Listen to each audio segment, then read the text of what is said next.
Yo, what's up? Welcome back to Hard Knock Sports Show. I'm your host, Karan Casey Cadell. Of course, this is our weekly wrestling talk show. Tonight, it's just me right. Today is only just me right now. Normally, it's me and Lamar LP Pullum. He's off at work, doing his thing over there at his job, man.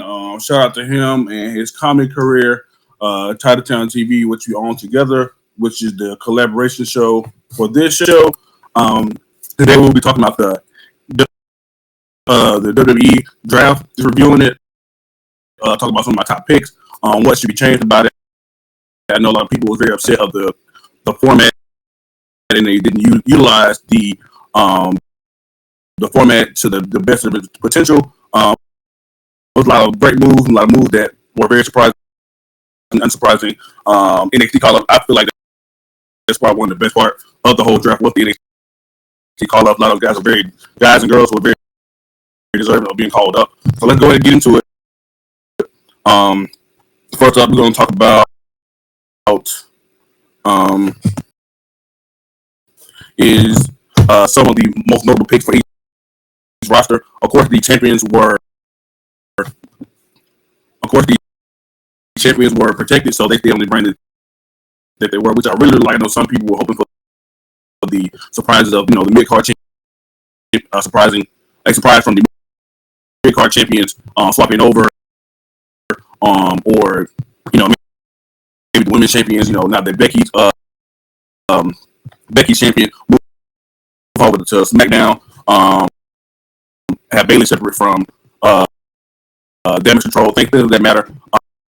But I'm glad like I said, I'm personally happy that the champions were protected in this instance. Damage Control going over to Raw is one of the best moves that happened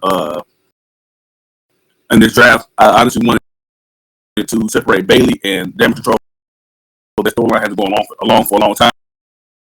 Bayley got her revenge, was able to steal the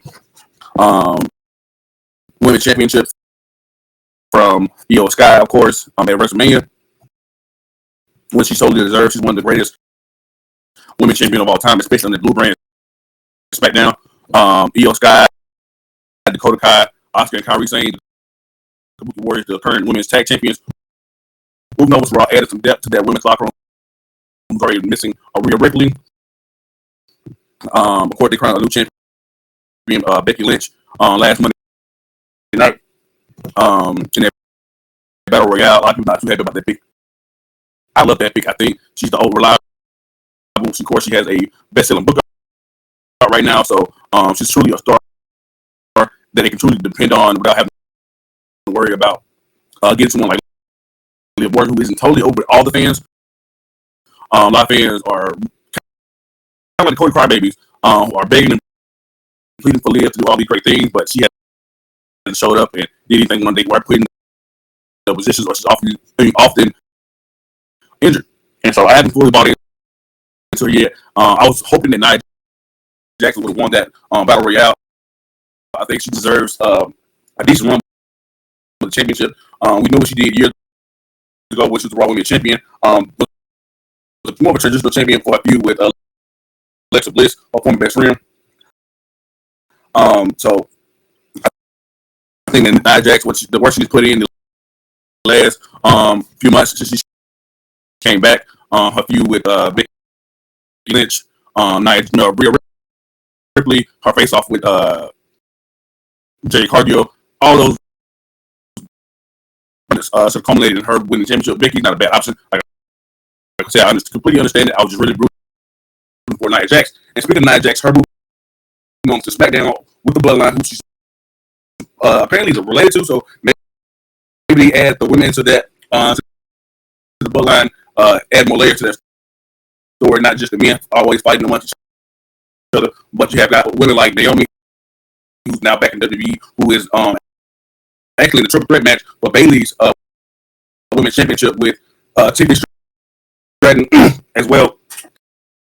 And then she's married to Jimmy Uso. So I guess she where she takes her husband's side and joins the OG bloodline, and then maybe a Nia Jax joined the new bloodline with Solo, Tamatoga, possibly Jacob Batu, who recently just signed with WWE.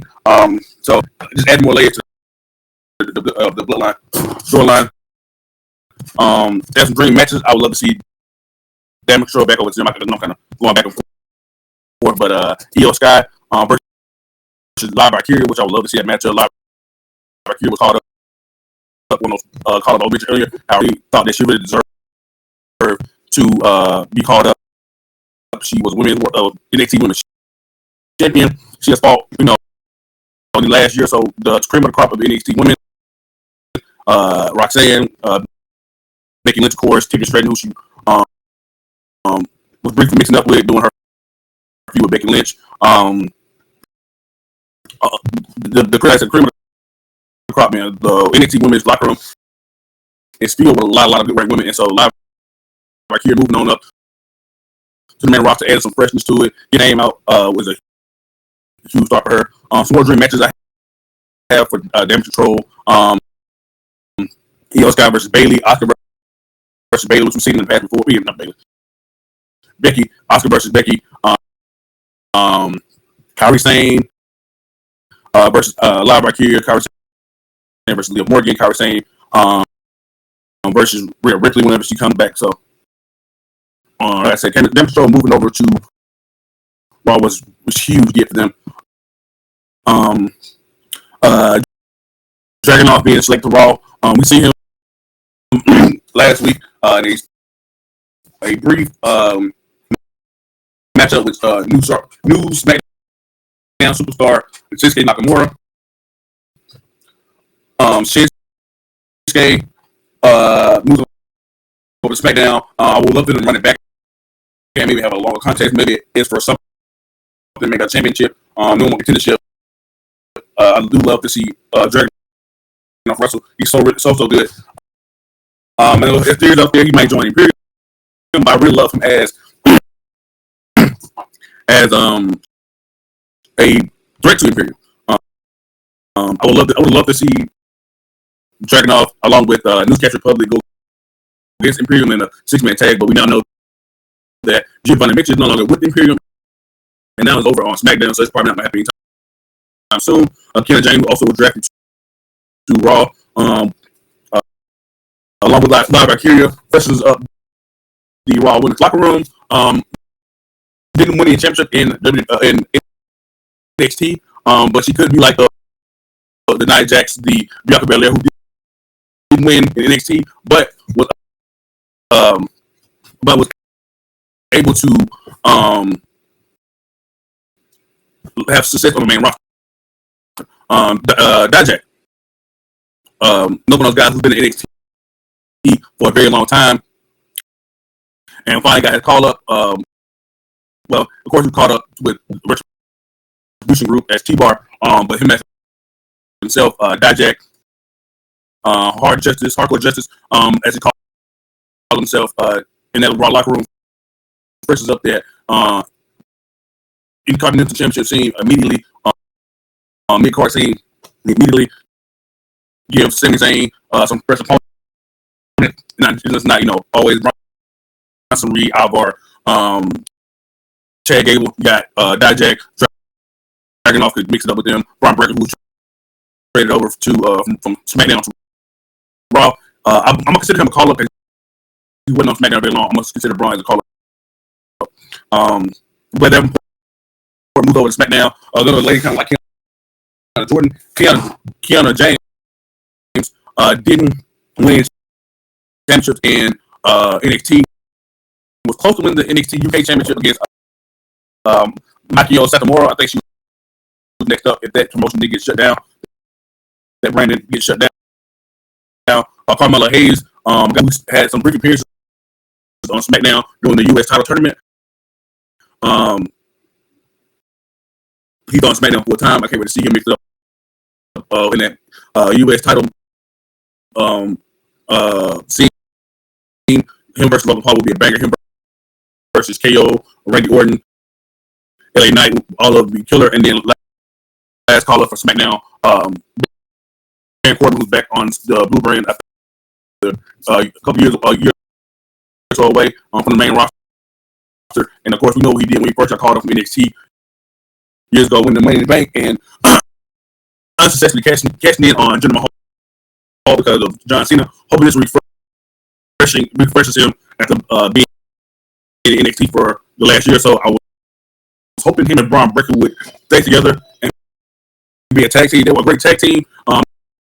NXT, former NXT tag team champions. I can't wait to see who they decide to feud him with, and also his new gimmick. Apparently, they're working on repackaging him. So let's be on the lookout for that. One thing I've always found cool that WWE does is try to keep couples together.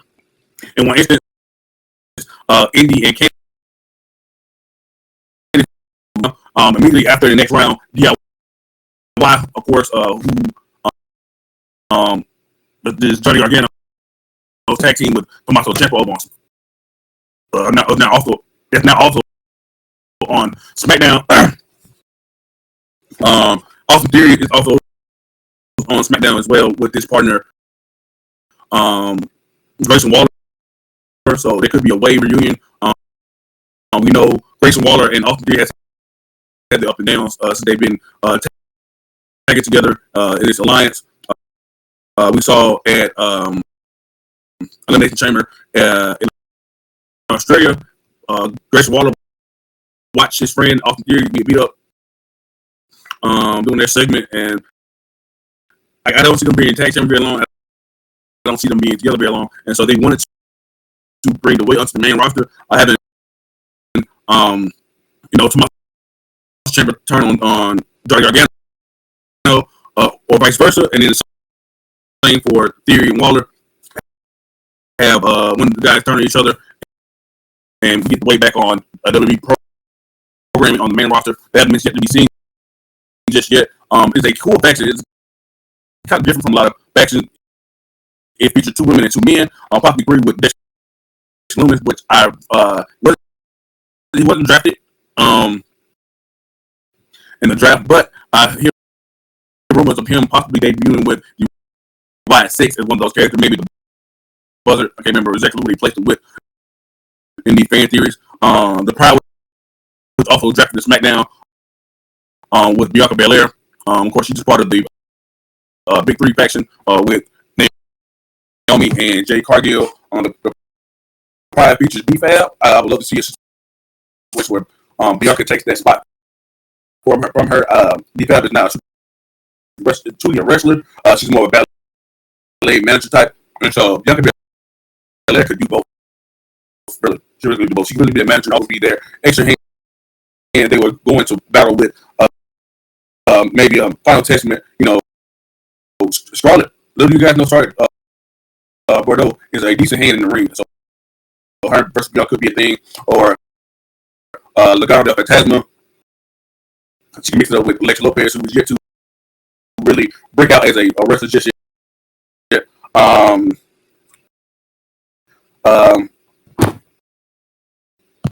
This is not a couple, but AOP and Karrion Kross are back on Raw after a short stint in NXT.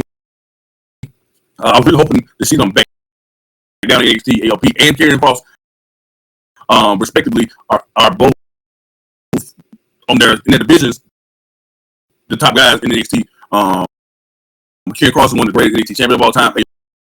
AOP, same for number one, the greatest NXT tag team champions. They were part of the old indie, kind of the newer NXT before being called up to Raw and eventually released. AOP, of course, had great bangers against DIY, Undisputed Era, Ricochet, and Aleister Black, Matt Riddle, and Pete Dunne, the Bruiserweight. So those guys are really seasoned guys and had their best showing in NXT. So they could benefit going back down to NXT, which was one of my negatives about this draft. They said NXT will be included. This felt like more like NXT being the draftees and not actual brand selecting some people from the main roster. Maybe they should have got maybe a pick or two in each round. It would have made it a little better, make it more seem like NXT actually involved. When they said NXT is involved in this draft, this is kind of more of a guarantee for a call up. So that's one of the downsides of the draft for me as well. The draft, they divided up the two Latino stables. Legado del Batalla stayed on SmackDown. WWE goes to Raw. Of course, Rey Mysterio is back on Raw with his son Dominic Mysterio, who's going through some things with Rhea Ripley not being around. Just today is slowly imploding. Liv Morgan is using him as a toy, a part of his, a part of her revenge to Rhea Ripley. Can't wait to see how Rey Mysterio mixed up his son again. Hopefully he can knock him into his senses and show them that Liv is really using him. Maybe they can have a final blow-off match next WrestleMania 1-on-1. Have versus Mask. That mother's getting long and ugly. Of course, you know, the tradition is for the lucha tradition is for them when they retire to take their mask off and, you know, give it to someone else and usher in a new generation. Given Rey Mysterio, giving his son Dominic Mysterio would be truly one of the most passionate of the torch moments in WWE history. It's a little different from what we do to see. We normally see, of course, like Ultimate Warrior beating Hulk Hogan, going from that yellow and red era to a new guy, and Ultimate Warrior, who's a little different from Hulk Hogan, who was on top of WWE forever, move on to Ultimate Warrior, which didn't really work out the way WWE wanted. I have more faith in Dom than I did with Ultimate Warrior. Dom has shown he can be the top heel on Raw. But I have a holding championship, holding a NXT championship at the time months ago. He showed he's the top heel on Raw. You had guys like Seth Rollins, Cody Rhodes, the rest of Judgment Day being the highlights of Raw. But really, the top heel outside of Gunther was the Dom at one point. He really couldn't get the words out enough without being booed. It might have moved that might not be much, y'all, but I think it is for me, and it freshens up this division. But the Unholy Union, which is what are you going to call them? Elsa Dunn and Apple Fire, and I had to call them the Karens, Chelsea Green and Piper Niven. They swap places. Chelsea and Piper going over to SmackDown. Chelsea Green, I think she's time for her to give a decent solo run. She's had a good run in the Queen of the Ring tournament, possibly winning. I could love to see her as Queen Chelsea or Queen Green, whatever you want to call her. I would love to see her with that gimmick. Last person, of course, the first Queen of the Ring was Queen Crown winner was. So I can see her doing that same type of gimmick with that team, with that Queen of the Ring gimmick, super over the top, demands, you know, title shots, and thinks she's too good for certain matches and certain things they would have her doing as the Queen. I think it'll be a great look for Chelsea Green. She continues to back up Chelsea Green at that enforcer, and eventually, I'm not huge on tag team breakups, but we know there was kind of just a random matchup of superstars that worked out great for them. But I think eventually people are going to get tired of Chelsea Green shit and turn on her and go on a nice slow run.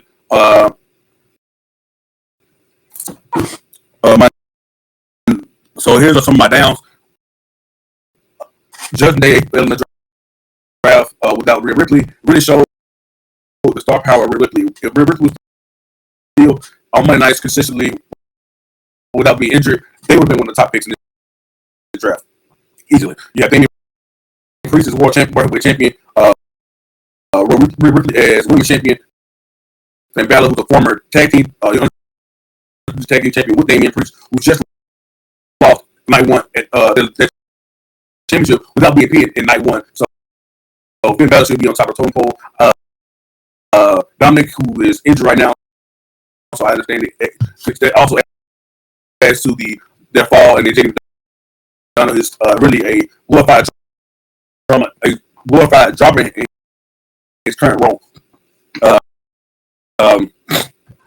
Drew McIntyre fell in the draft as well. Didn't get picked till the later rounds. I'm sure he felt like he should have been drafted a lot earlier. Being as if that he did beat Seth Rollins at WrestleMania, won the World Heavyweight Championship before getting cast in on by Damian Priest. He feels like he should have been drafted a lot higher. He should have, but I understand the storyline part of it. Just continue to fuel that fire.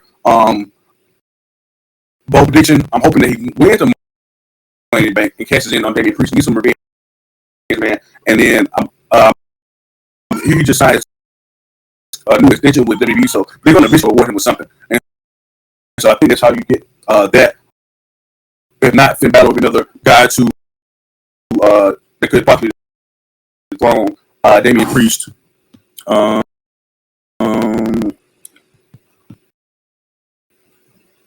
Apollo Crews was drafted to SmackDown. After not seeing very much of him, haven't seen her in months. So move over to SmackDown. So just to keep her name, her face around, they were able to draft her to another brand. Maybe she gets more opportunities over there on SmackDown, especially with Damage Control not being there. That's 4 women that they are using over there on SmackDown. The OC is the small thing NXT got caught up as well. Michin threw her name in the hat last night in NXT's spring breaking for the North American Championship. So they had to start out with her. So maybe they get more of a rub. I don't like the OC without AJ Styles, so we'll see what they decide to do with them. Maybe get a serious push even without him. Andrade goes over to SmackDown. So it's a great pickup.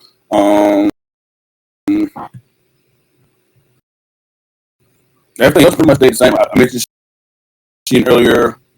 Yeah, everybody pretty much stayed the same, which is a huge thing I've seen on social media. Just how people talk about how this might be the worst draft of all time. A lot of people stay the same. Of course, it were some change up. Some people. I feel like it's more of a superstar shakeup than a draft for real. I'm not mad at it. I don't think it was the worst draft of all time. They had decent action. This past Monday night, Friday not as much. A lot of bloodline stuff going on. A lot of shorter segments. So Friday night wasn't the best draft, but Monday was decent. Isaac Jones got drafted to Raw. Another guy we haven't seen in a long time, Natalia, coming up from NXT. As a short stint in NXT, she just lost last night as well to Lola Vice in that first ever NXT Underground Women's match. Newcastle Republic moved over from SmackDown. The Witches, Elsa Dunn, and Alba Fire's over there now too. Moved over to Raw.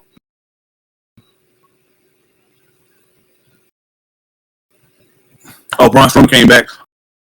Got into a face-off with my Kansas City Chiefs offensive line and Pat Mahomes after he gave his Super Bowl rings to JD McDonough. But yeah, man, that's pretty much the most part of the WWE draft. Please tell me in the comments section, did you hate the draft? It's the worst of all time. Did you love it? Did you like it? Just tell me how you feel about the WWE draft. What could be changed? What could be changed to make it better? Me personally, I think they should put a lot of NXT guys in the pool and have just kind of like the NFL does. You have these college players, which are NXT for WWE, and have them be drafted. And so let's go back. my call ups. People like Dragunov, Keanu James, Jack, Valkyria, Brian Breaker, Van Corbin, Carmelo Hayes, let Davenport, you could do it, Wesley, who returned last night. You could have made it like OC and AOP were actual draft picks because they did spend a short period of time down there. Natalia, same thing with her. You could have made a big deal out of those next call-ups and have it as if they're college athletes being drafted to a pro sport. So I think that could have been implemented. They were truly trying to use NXT in the draft, or even give NXT, like I said earlier, a pick each round, and they could have drafted some of these underutilized prospects like Apollo Crews, Tegan Knox, Giovanni Vinci, who could go back to his old gimmick and start back over NXT and see if he really is worth, being a solo artist right now. I really think Imperium deserved a lot better. Tag run they did, they're a brilliant tag team. Giovanni Vinci and Ludwig Kaiser are one of my favorite tag team NXT UK. Former tag champ down there.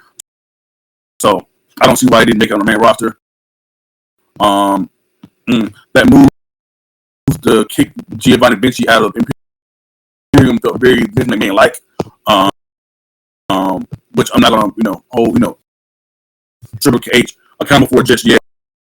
Or, really blame him and say it's a terrible move without seeing it through. So as of right now, Triple H can pass for until it doesn't work out or does work out. That was the WWE draft review. I've been your host today, Karan Casey Goodell. Please be on the lookout for more Hard Knocks sports shows. We got a basketball show, talk basketball, NBA basketball playoff talk show coming up for you guys. NFL draft review, giving them my grades for the picks for every team. One thing I forgot to talk about this right here, the QR code seen right here is for the WWE shop. We are an affiliate of the WWE, and so you scan that QR code, you get discounts on all kinds of WWE merch in the WWE shop. We also get a small percentage of that, so please shop on the WWE website through the QR code, man. Like I said before, I'm Karan Casey Goodell. Please follow me over on Titletown TV on YouTube, Titletown TV _KC on all other social media platforms. I'll see you guys later on today for no shows I talked about earlier. Peace out.